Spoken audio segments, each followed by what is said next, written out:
Hello नमस्ते most welcome आप सभी का। उम्मीद है सब लोग बिल्कुल बढ़िया होंगे। तो स्टार्ट करते हैं। आज हमारा पहला क्वेश्चन है, ये बोलता है उत्तर प्रदेश के किस शहर को विश्व के सबसे पुराने निरंतर बसे हुए शहर की महत्ता प्राप्त है। तो वो कौन सा हो जाएगा? वाराणसी, जिसको हम क्या बोलते हैं? काशी, या फिर जिसको हम क्या बोलते हैं? बनारस बोलते हैं। और ये आपको लंबे समय से बसा हुआ शहर देखने को मिल जाएगा उत्तर भारत का। समझ गए भाई?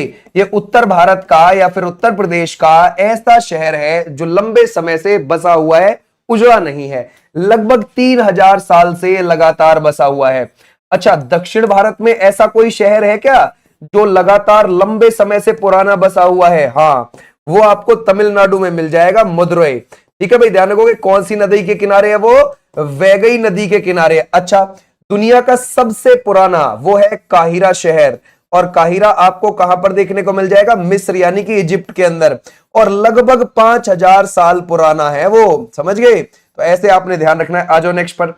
बोलते हैं भारतीय संविधान के किस अनुच्छेद के अनुसार मुख्यमंत्री की नियुक्ति राज्य के राज्यपाल के द्वारा की जाती है? ओके, अगर हम देखें, हमारा जो गवर्नर है वो सीएम की नियुक्ति करता है आर्टिकल 164 के द्वारा। तो हमारा राइट आंसर है। और वही अगर राज्य के महाधिवक्ता की करेगा नियुक्ति, तो वो किस आर्टिकल से करेगा? 165, है ना। गवर्नर ही करता है राज्य के महाधिवक्ता की नियुक्ति भी, ये भी आप ध्यान रखोगे।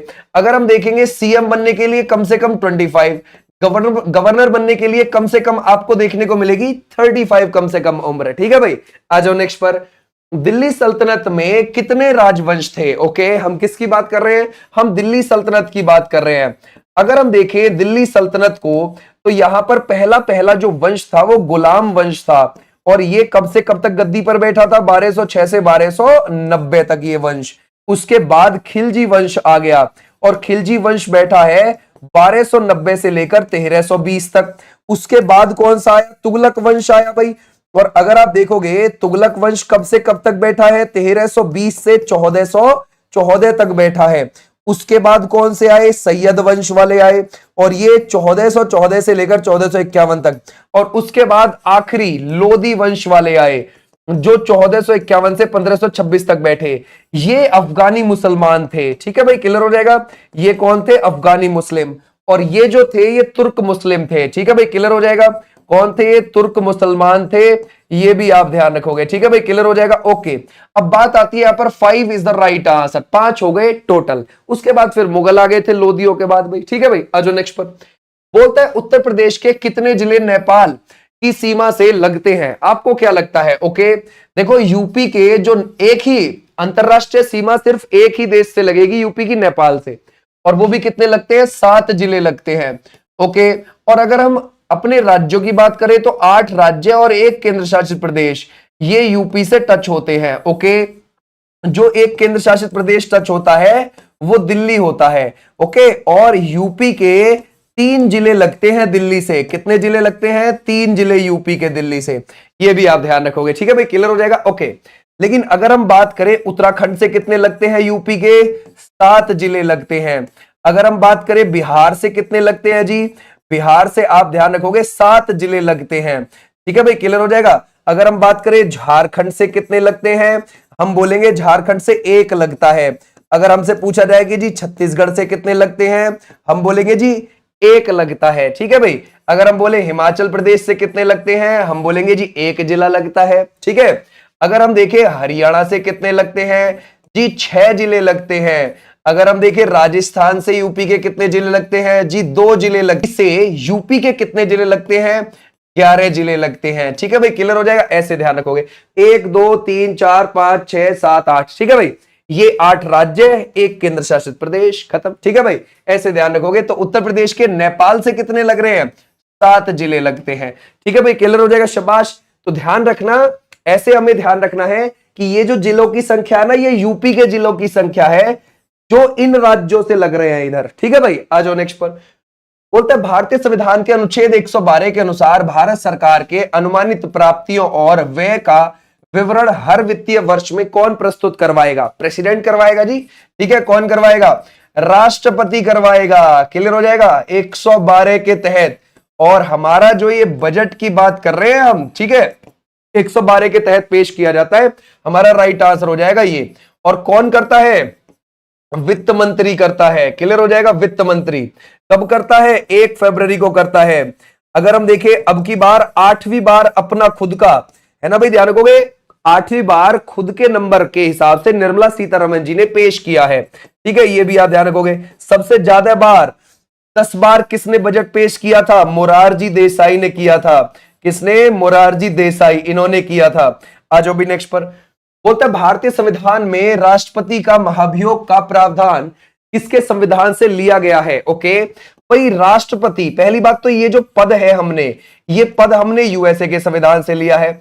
अब बात आ रही है कि उस पर महाभियोग का भी, वो भी वहीं से लिया है। तो हमारा राइट आंसर हो जाएगा ये। प्रेसिडेंट बनने के लिए हमारे पास कम से कम 35 साल की उम्र होनी चाहिए, और हमारे पास अगर आप देखोगे 50 तो हमारे पास प्रस्तावक भी होने चाहिए और 50 अनुमोदक भी होने चाहिए। ये भी आप ध्यान रखोगे। ठीक है, क्लियर हो जाएगा? ऐसे भी आप ध्यान रखोगे। बोलता है तुर्की की राजधानी क्या है? ओके, अब तुर्की को देखते हैं। देखो, जैसे मान के चलो ये तुर्की देश हो गया। ओके भाई, तुर्की का ये हो गया इस्तांबुल। तुर्की का ये जो इस्तांबुल है ये यूरोप की जमीन पर बसा हुआ है। कहां पर बसा हुआ है? यूरोप की जमीन पर। बाकी ये एशिया में बसा हुआ है। यानी कि मैं कह सकता हूं 98% एशिया में है और 2% ये आपको यूरोप में देखने को मिलेगा। दोनों महाद्वीप पर ये है, और इसको तुर्की को अब तुर्की बोलते हैं, और इसकी अंकारा हो जाएगी राजधानी। यहां पर आपको अनातोलिया का पठार देखने को मिलता है। कौन सा? अनातोलिया पठार आपको देखने को मिलता है यहां पर। ये भी आप ध्यान रखोगे। यहां पर आपको माउंट अरारट भी देखने को मिलता है। ठीक है भाई, माउंट अरारट, ये भी आप ध्यान रखोगे। क्लियर हो जाएगा? तुर्की के नीचे भूमध्य सागर है। यहां पर कौन सा सागर है? भूमध्य सागर। और यहां ऊपर कौन सा है? काला सागर है। ये भी आप ध्यान देख रहे हो, तुर्की की लोकेशन कितनी बढ़िया है। ओके, आ जाओ भी नेक्स्ट पर। मुगल काल के दौरान किसे आधुनिक मुद्रा का जनक कहा जाता था? ओके, हम क्या बात बोल रहे हैं? हम बोल रहे हैं आधुनिक मुद्रा का जनक। ओके, मुगल काल के दौरान होना चाहिए बट वो, ओके, देखो मुगल काल की नींव 1526 में रख दी थी बाबर ने, और 1530 तक वो गद्दी पे बैठा था। कौन? बाबर। उसके बाद यहां पर कौन बैठा गद्दी पे? हुमायूं। और ये 1530 से लेकर 1540 तक गद्दी पे बैठा। 40 में हुमायूं को भगा दिया शेरशाह सूरी ने यहां से, और फिर शेरशाह सूरी ने खुद 1540 से 1545 तक शासन किया था। बाकी उसका वंश 1555 तक चलता रहा, जब तक हुमायूं ने कमबैक न कर लिया। तो हुमायूं ने वापस से कमबैक किया था 1555 में, और फिर 1555 से 1556 एक साल और गद्दी पर बैठा, फिर उसकी मृत्यु हो गई। फिर उसके बाद में अकबर गद्दी पे बैठा और बाकी मुगल बैठते रहे। अकबर का 1556 से 1605 तक टाइम पीरियड है। लेकिन जब वो खुद गद्दी पर बैठा था यहां पर शेरशाह सूरी, उसने क्या शुरू कर दिया था? चांदी का रुपया। ठीक है भाई, ध्यान रखोगे, चांदी का रुपया। और रुपया करेंसी आज भी हमारे यहां पर चल रही है ना, इवन पाकिस्तान में भी चल रही है ना भाई, पाकिस्तानी रुपया वहां पर, और नेपाल के अंदर भी चल रही है ना, ऐसे आप ध्यान रख सकते हो। अच्छा, अगर हम देखें तो ये चांदी का रुपया, इसका जो तांबे का दाम हुआ करता था ना, इसका तांबे का दाम और चांदी का रुपया, इन दोनों में 64:1 हुआ करता था। यानी कि एक चांदी का रुपया 64 तांबे के दाम के इक्वल हुआ करता था इसके समय पर। ठीक है भाई, तो हमारा राइट आंसर हो जाएगा शेरशाह सूरी। बोलता है परमहंस मंडली का गठन के उन्मूलन के लिए किया गया। यानी कि किसको दबाने के लिए किया गया? जाति व्यवस्था को दबाने के लिए, इसको खत्म करने के लिए किया गया था। परमहंस मंडली 1849 में बॉम्बे में बनी थी, और इसकी स्थापना दादोबा पांडुरंगा ने करी थी। किसने? दादोबा पांडुरंगा ने करी थी। ये भी आप ध्यान रखोगे। क्लियर हो जाएगा? अच्छा, अगर मैं आपसे पूछूं आर्य समाज की जो नींव रखी गई है वो 1875 में रखी गई है, बॉम्बे के अंदर रखी गई है। ये भी आप ध्यान रखोगे। ठीक है, और ये किसने रखी है? दयानंद सरस्वती जी ने रखी है। दयानंद सरस्वती जी ने। ओके, और अगर हम देखेंगे 1877 में लाहौर में फिर से रख दी थी इसकी नींव, तो 2 बार इसकी स्थापना हुई है। ओके, क्लियर हो जाएगा? तो ऐसे भी आप ध्यान रख सकते हो। बोलता है आईटी अधिनियम 2000 में कितनी अनुसूचियां हैं? ओके, ये जो आईटी अधिनियम है 9 जून 2000 को इसको क्या मिल गया था भाई? ये एक्ट बन गया था ये। ठीक है भाई, क्लियर हो जाएगा? एक है ना, एक्ट बन गया था। फिर इसको जो लागू किया गया है वो 17 अक्टूबर 2000 को किया गया है। उस समय पर इसमें, है ना, ध्यान रखोगे, कितनी अनुसूचियां थी, है ना भाई, इस समय पर जो थी ये 4 थी, समझ गए भाई, क्लियर हो जाएगा, 4 थी, ठीक है, क्लियर हो जाएगा। लेकिन आज वर्तमान में केवल 2 है, ये बात ध्यान रखना, ठीक है भाई। आज वर्तमान में केवल कितनी है, 2 है ना, 3 और 4 को खत्म कर दिया गया है, समझ गए भाई, 3 और 4 को खत्म। तो वो क्या कह रहा है लास्ट में, आईटी अधिनियम 2000 में कितनी अनुसूचियां हैं, वो भी प्रेजेंट की बात कर रहा है, तो हमारा राइट आंसर 2 लगाएंगे यहां पर, ठीक है भाई। और जब कितनी थी, 4 थी, ठीक है भाई, ये भी आप ध्यान रखोगे। बोलता है जबकि इतिहासकार विजयनगर साम्राज्य शब्द का उपयोग करते हैं तो समकालीनों में से इसे साम्राज्यों के रूप में वर्णित किया जाता है, यानी कि कर्नाटक साम्राज्य के तौर पर इसको देखा जाता है, विजयनगर साम्राज्य को, क्योंकि वहीं इसके ज्यादा अवशेष मिलते हैं हमें, है ना। विजयनगर साम्राज्य अगर आप देखोगे, ये जो विजयनगर साम्राज्य था ये तुंगभद्रा नदी के किनारे पर बसा हुआ था, ठीक है भाई। और इसकी 4 राजधानी थी, जिसमें से हम्पी बहुत प्रसिद्ध थी, क्लियर हो जाएगा, हम्पी बहुत ज्यादा प्रसिद्ध थी, वो भी तुंगभद्रा नदी के किनारे थी। इसमें जो वंश थे वो भी 4 थे। तो इसकी नींव सबसे पहले 1336 में हरिहर फर्स्ट और बुक्का फर्स्ट ने रखी थी, क्लियर हो जाएगा। और इन्होंने अपने पिता के नाम पर सबसे पहला संगम वंश चलाया था। फिर इसी में अगला वंश भी आया, तालुब वंश, ठीक है भाई। फिर इसी में अगला वंश भी आया, तुलुब वंश। फिर आखिरी वंश आया इसमें अराविडु वंश। तो इसमें 4 वंश थे, ओके भाई, क्लियर हो जाएगा। ऐसे आप ध्यान रखोगे, पहला वाला संगम है, क्लियर हो जाएगा, शाबाश। आ जाओ भाई नेक्स्ट पर। निम्नलिखित में से कौन छठ पूजा गीतों का प्रसिद्ध गायक है जिनका हाल ही में निधन हो गया, है ना। वो भोजपुरी गीत भी गाती थी, ओके भाई, भोजपुरी गीत भी गाती थी, वो मैथिली गीत भी गाती थी, ठीक है भाई, वो मगही गीत भी गाती थी, ये भी आप ध्यान रखोगे, ठीक है भाई। अगर हम देखें इसमें से, वो है शारदा सिन्हा। जो शारदा सिन्हा है उनको 1991 में क्या मिला था, पद्मश्री मिला। साल 2018 में उनको क्या मिला, पद्म भूषण मिला। साल 2025 में उन्हें आफ्टर डेथ पद्म विभूषण दिया गया, ठीक है भाई, क्लियर हो जाएगा। तो ऐसे भी आप ध्यान रखोगे, क्लियर हो जाएगा, शाबाश। आ जाओ नेक्स्ट पर। बोलता है निम्नलिखित में से, है ना भाई, निम्नलिखित में से राज्यों में से कौन से राज्य पहले दक्षिण पश्चिम मानसून से वर्षा प्राप्त करते हैं। ओके, कौन सा स्टेट है हमारे यहां जो सबसे पहले दक्षिण पश्चिम मानसून से वर्षा प्राप्त करता है। केरल करता है जी, ठीक है भाई, केरल। लगभग 1 जून के आसपास केरल में ये आ जाता है, कभी कभी कुछ दिन पहले, कभी कभी कुछ दिन बाद आता है, 4-5 दिन का कभी कभी डिले हो जाता है, या फिर अर्ली भी आ जाता है। और अगर हम देखें 10 जून के आसपास ये पहुंच जाता है कहां पर, मुंबई। 30 जून के आसपास ये लगभग पहुंच जाता है दिल्ली। और जब दिल्ली पहुंच जाता है तो बोलते हैं कि पूरे भारत में पहुंच गया, है ना। हमारी जो कृषि है उसको मॉनसून का जुआ कहते हैं। अगर मॉनसून अच्छा आया तो कृषि अच्छी होगी, मॉनसून अच्छा ना आया तो कृषि अच्छी नहीं होगी। ओके, आ जाओ नेक्स्ट पर।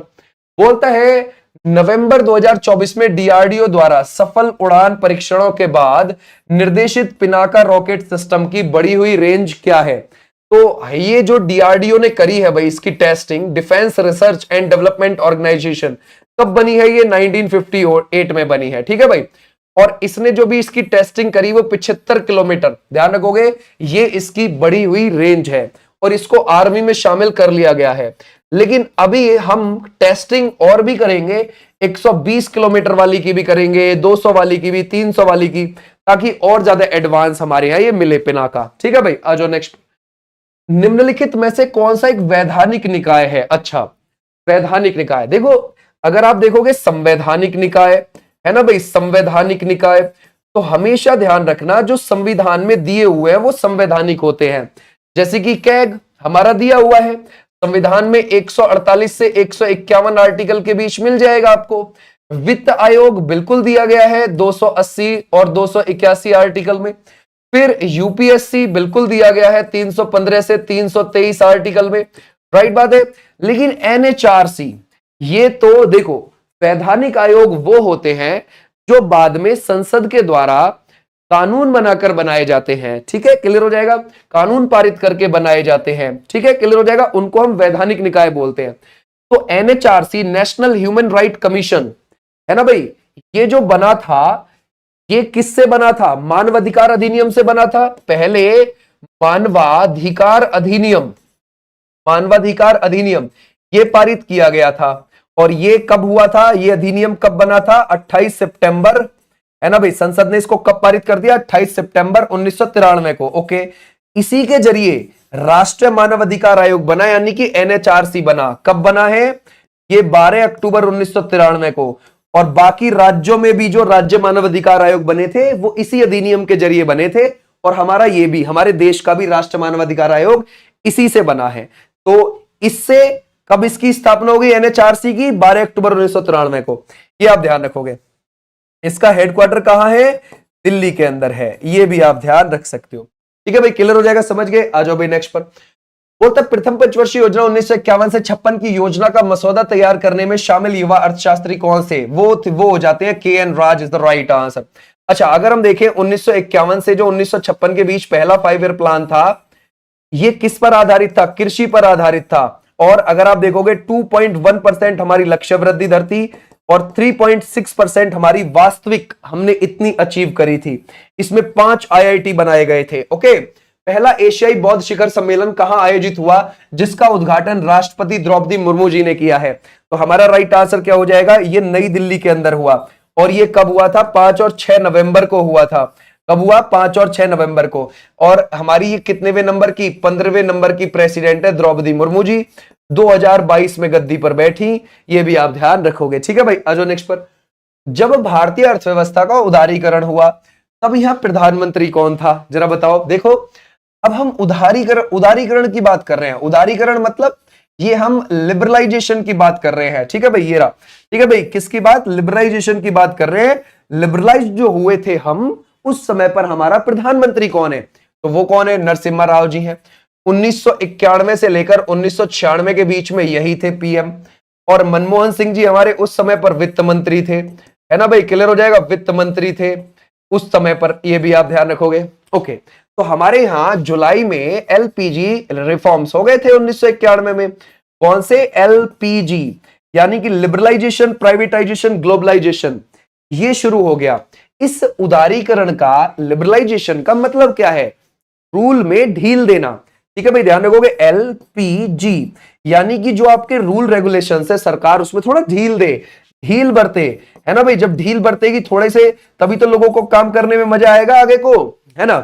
अच्छा, प्राइवेटाइजेशन यानी कि सरकारी स्वामित्व वाली जो कंपनियां हैं उनको प्राइवेट हाथों में थमाए। ठीक है भाई, उनमें चाहे थोड़ा दे चाहे ज्यादा दे, लेकिन प्राइवेट सेक्टर को उसमें एंटर कराए। ओके, ताकि और तेजी से काम हो। ग्लोबलाइजेशन मतलब वैश्वीकरण। वैश्वीकरण मतलब कि बाहर की जो कंपनियां हैं उन्हें भारत में निवेश करने का मौका दे, कि भाई आइए यहां निवेश कीजिए, इन्वेस्ट कीजिए। ओके, ऐसे आप ध्यान रखोगे। आ जाओ नेक्स्ट पर। भारत और किस देश के बीच युद्ध अभ्यास विनबैक्स अंबाला में हुआ? ओके, ये है 5वां संस्करण और ये 2024 में हुआ था और ये नवंबर में हुआ। तो हमारा राइट आंसर क्या हो जाएगा? ये कौन सा है? विनबैक्स। तो ये वियतनाम और भारत के बीच है। ठीक है भाई, और अंबाला कहां पर है? हरियाणा में है, तो वहीं पर हुआ। ठीक है भाई, क्लियर हो जाएगा। आ जाओ नेक्स्ट पर। नेक्स्ट देखते हैं। निम्नलिखित में से कौन सी एक लोक नृत्य शैली मध्य प्रदेश की नहीं है? ओके, देखो, मटकी तो है और गणगौर भी मध्य प्रदेश और राजस्थान दोनों की है। ठीक है भाई, क्लियर हो जाएगा। और नौराता भी है मध्य प्रदेश की, है ना? ये भी मध्य प्रदेश की। लेकिन लावणी तो ये महाराष्ट्र की है ना। ये कहां की हो जाएगी? ये तो महाराष्ट्र की है। क्लियर हो जाएगा, शाबाश। आ जाओ नेक्स्ट पर। बोलता है एफडीआई का पूर्ण रूप आपको क्या लगता है? एफडीआई। ओके, अगर हम देखें एफडीआई क्या है, ये है foreign direct investment is the right answer. विदेशी प्रत्यक्ष निवेश is the right answer. Clear हो जाएगा, समझ गए? अच्छा, ये क्या है? जैसे मान के चलो, जैसे हमारे भारत का कोई बिजनेसमैन है, ठीक है भाई, ध्यान रखोगे, वो अमेरिका की किसी कंपनी में इन्वेस्ट करना चाहता है तो कर सकता है भाई। ठीक है भाई, ध्यान रखो, उसको बोलते हैं विदेशी प्रत्यक्ष निवेश। ठीक है भाई, क्लियर हो जाएगा। या फिर अमेरिका का कोई बंदा भारत की किसी कंपनी में इन्वेस्ट करना चाहता है और उसको अपने पैसे के बलबूते पर प्रभावी बना दे, कुछ इफेक्ट डाल दे उसमें, समझ गए? ऐसे ध्यान रखना है। आ जाओ नेक्स्ट पर।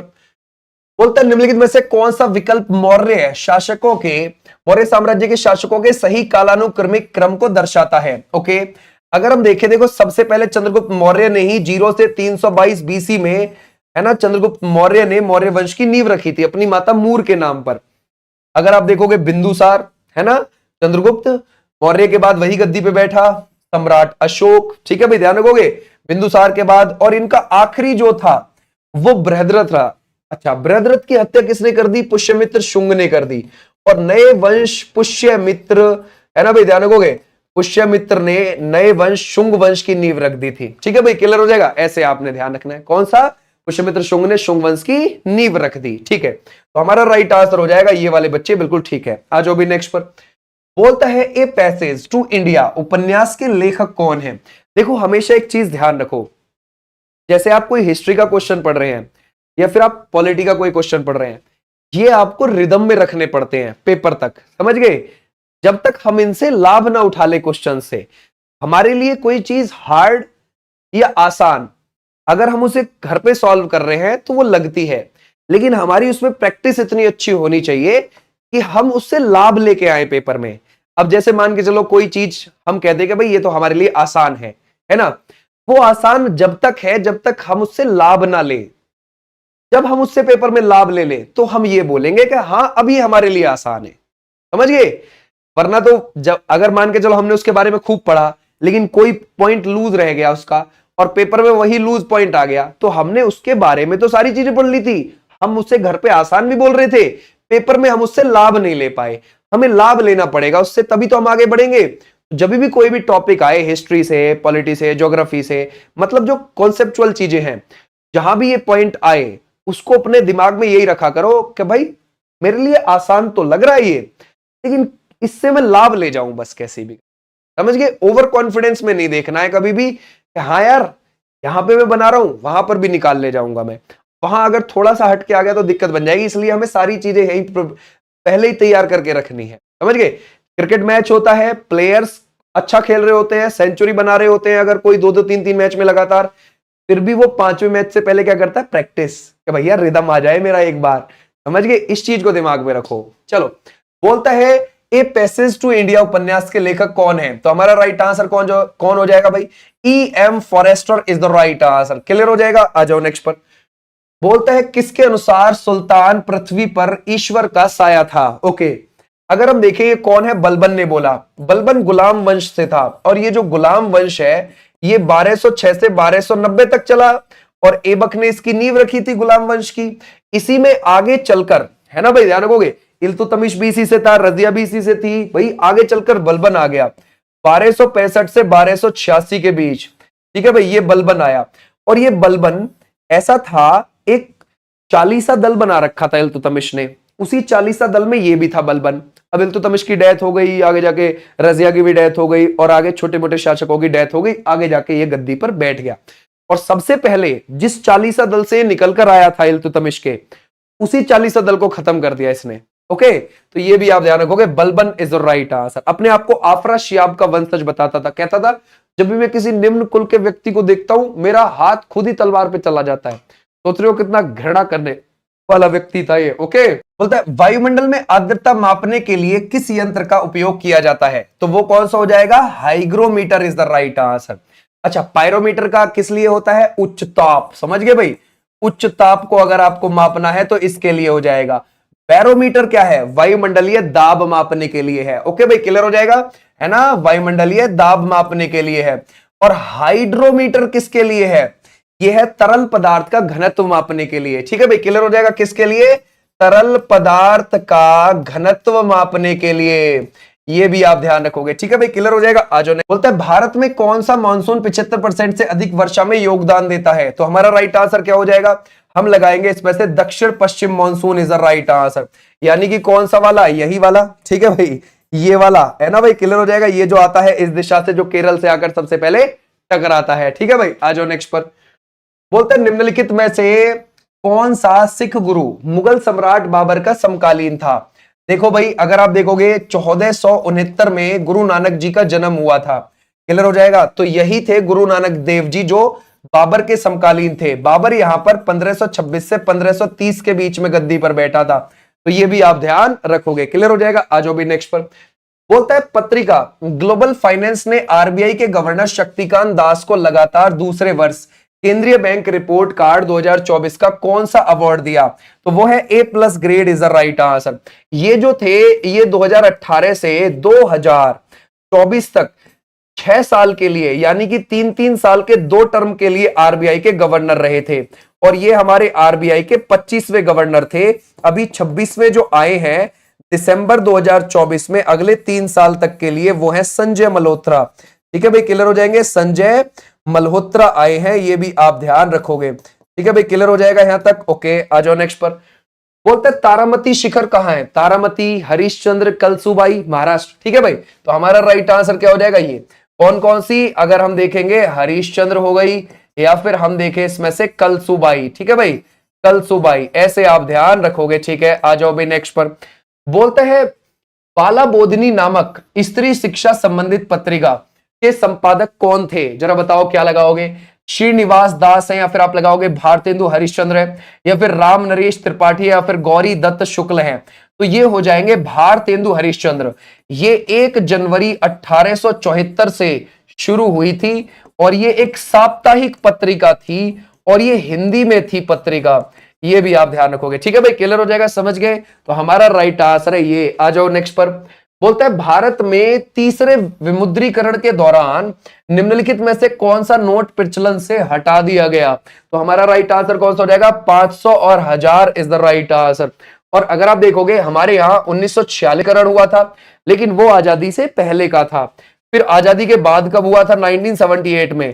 फिर कब हुआ अगर आप देखोगे? 2016 में, 8 नवंबर रात के 8 बजे। ठीक है भाई, मोदी जी टीवी पर लाइव आए और उन्होंने बोला कि भाई ऐसे ऐसे ये हम कुछ डीमोनेटाइजेशन कर रहे हैं, विमुद्रीकरण कर रहे हैं, 500 और 1000 के नोट अब चलन में नहीं रहेंगे। हालांकि 500 के नोट ने तो कमबैक कर लिया, लेकिन 1000 का नहीं कर पाया कमबैक। ओके, तो ये भी आप ध्यान रख सकते हो। अच्छा, इस समय पर हमारे आरबीआई के जो गवर्नर थे वो कौन थे? उर्जित पटेल थे। और वो कब से कब तक थे? वो थे 2016 से 2018 के बीच। आ जाओ भी नेक्स्ट पर। बोलता है महाराज जयसिंह द्वितीय ने कितने शहरों में जंतर मंतर का निर्माण करवाया था? ओके, देखो भाई, दिल्ली में करवाया, जयपुर में करवाया। ठीक है, क्लियर हो जाएगा, जयपुर में। उन्होंने मथुरा में करवाया। ठीक है, उन्होंने उज्जैन में भी करवाया, उन्होंने बनारस में भी करवाया। तो हमारा राइट आंसर क्या हो जाएगा? वो हो जाएगा 5 is the right answer. Clear हो जाएगा, शाबाश। ये महाराजा जयसिंह वही हैं जिन्होंने जयपुर शहर बसाया था 1727 में। क्लियर हो जाएगा, तो ऐसे भी आप ध्यान रख सकते हो। आ जाओ नेक्स्ट पर। बोलता है थुलाल, ये राज्य से संबंधित एक एकल व्यंग्यात्मक नृत्य है। तो ये जो थुलाल आपको लगता है, तो हमारा राइट आंसर कौन सा रहेगा? हरियाणा, या फिर अरुणाचल प्रदेश, या फिर आप लगाओगे केरल है, या फिर गोवा है। तो अगर हम देखें थुलाल कहां का हो जाएगा? यहां का, केरल का। अगर हम देखें ओट्टन थुल्लन कहां का हो जाएगा? ओट्टन थुल्लन, तो ये भी आपको यहीं का देखने को मिलेगा, केरल का ही। ठीक है भाई, क्लियर हो जाएगा। आज नेक्स्ट पर। 3 वार्षिक योजनाओं की अवधि क्या थी? आप बोलोगे सर ये क्या है? अच्छा, देखो हमारी पहली पंचवर्षीय योजना 1951 से 1956 के बीच में चली, दूसरी वाली 1956 से 1961 के बीच में चली, तीसरी वाली 1961 से 1966 के बीच में चली। अब क्या हुआ कि यहां पर गैप लग गया, 3 साल का ब्रेक। 1966 से 1969 के बीच में कोई पंचवर्षीय योजना नहीं आई, 3 वार्षिक योजनाएं चली थी। ठीक है भाई, 3 साल। तो हमारा राइट आंसर क्या हो जाएगा? ये वाले बच्चे, बिल्कुल। ओके, क्लियर हो जाएगा। फिर उसके बाद बाकी अपनी, जैसे कि 1969 से 1974 के बीच में चौथी पंचवर्षीय योजना थी, और जैसे 1974 से 1978 तक ये 5वीं थी, इसको बीच में रोक दिया था, ये पूरी नहीं हो पाई थी 5वीं। 1979 में पूरी होती, 78 में मोरारजी देसाई ने इसको बीच में रोक दिया। फिर यहां पर 2 साल तक ये फिर गैप रहा, समझ गए? यहां रोलिंग प्लान चला था इन 2 साल तक, 1978 से 80 तक। फिर उसके बाद अगली वाली 1980 से 1985 तक चली, ये कौन सी थी? ये थी छठी पंचवर्षीय योजना। फिर 1985 से 1990 तक चली, ये थी 7वीं पंचवर्षीय योजना। फिर गैप लग गया 2 साल का। फिर अगली वाली 8वीं 1992 से 1997 तक 8वीं थी।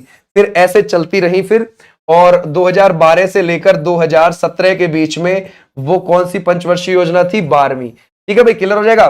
तो ऐसे आप ध्यान रखोगे, गैप 3 बार लगा है। एक बार 66 से 69 के बीच, एक बार 78 से 80 के बीच लग रहा है, और एक बार 90 से 92 के बीच लग रहा है। हमसे ये वाला पूछा था 66 से 69 वाला। आ जाओ नेक्स्ट पर। बोलते हैं निम्नलिखित में से कौन चिकनकारी कढ़ाई के लिए एक प्रसिद्ध स्थान है? Lucknow is the right answer. और कलमकारी के लिए कौन सा फेमस है? कलमकारी के लिए वो है आंध्र प्रदेश। ठीक है भाई। और कालीघाट कला कहां पर चलती है? वो चलती है कोलकाता के अंदर। कहां पर? कोलकाता के अंदर, यानी कि आप बोलोगे वेस्ट बंगाल में। ठीक है भाई, आ जाओ नेक्स्ट पर। बोलते हैं 2011 की जनगणना के अनुसार की आबादी हिंदू, ठीक है ध्यान रखोगे, इतनी आबादी के साथ हिंदू 79.80% है। तो हमारे यहां पर ये हिंदू आबादी है परसेंटेज के हिसाब से, और 90 करोड़ से अधिक है, लगभग 96 करोड़ प्लस आपको देखने को मिल जाएंगे। ठीक है भाई, हिंदू 2011 के हिसाब से। टोटल आबादी है 121.09 करोड़ हमारे देश में। क्लियर हो जाएगा, ऐसे भी आप ध्यान रखोगे। आज भी नेक्स्ट पर, भारत और किस देश के बीच संयुक्त सैन्य अभ्यास ऑस्ट्रो हिंद का आयोजन महाराष्ट्र में किया गया? ओके, तो ये हुआ है ऑस्ट्रेलिया और भारत के बीच में, महाराष्ट्र में हुआ है, 3rd नंबर का है। ओके भाई, 2024 नवंबर में हुआ था ये, तो ये भी आप ध्यान रखोगे। अंतरराष्ट्रीय न्यायालय के अध्यक्ष के रूप में नियुक्त होने वाले पहले भारतीय कौन थे? तो वो कौन थे? Nagendra Singh is the right answer. देखो, हम किसकी बात कर रहे हैं? हम आईसीजे की बात कर रहे हैं, इंटरनेशनल कोर्ट ऑफ जस्टिस। 1945 में इसकी स्थापना हो गई, 1946 से वर्क करना उसने शुरू कर दिया, और हैग नीदरलैंड के अंदर इसका हेडक्वार्टर है ना भाई, ध्यान रखोगे, हैग नीदरलैंड के अंदर इसका हेडक्वार्टर हो जाएगा। इसके जो जजेस हैं उनका जो टर्म होता है वो 9 साल का होता है, ये टाइम पीरियड होता है, और इसमें 15 जजों की लिमिट है, ये भी आप ध्यान रखो। अभी भारत की ओर से कौन है वहां पर? दलवीर सिंह भंडारी हैं। ठीक है भाई, जो राजस्थान से बिलोंग करते हैं, दलवीर सिंह भंडारी हो जाएंगे, है ना भाई। और अगर आप देखोगे, ये दलवीर सिंह भंडारी हो गए, कहां से बिलोंग करते हैं? राजस्थान से। और ये जो नागेंद्र सिंह हैं, ये 1985 से 1988 के बीच में रहे थे। ठीक है भाई, आ जाओ नेक्स्ट पर। दोआब के नाम से जाना जाने वाला क्षेत्र निम्नलिखित में से किसके बीच स्थित है? 2 नदियों के बीच के क्षेत्र को दोआब बोलते हैं। ऐसे दोआब पंजाब में बहुत हैं, ठीक है, और ऐसे पश्चिम उत्तर प्रदेश में भी आप देखोगे गंगा यमुना का दोआब। ठीक है भाई, ऐसे भी आप ध्यान रख सकते हो। प्रथम स्वतंत्रता संग्राम के बाद निम्नलिखित में से किस घटना ने मुगल साम्राज्य के औपचारिक अंत को चिन्हित किया था? आप इसे होमवर्क के तौर पर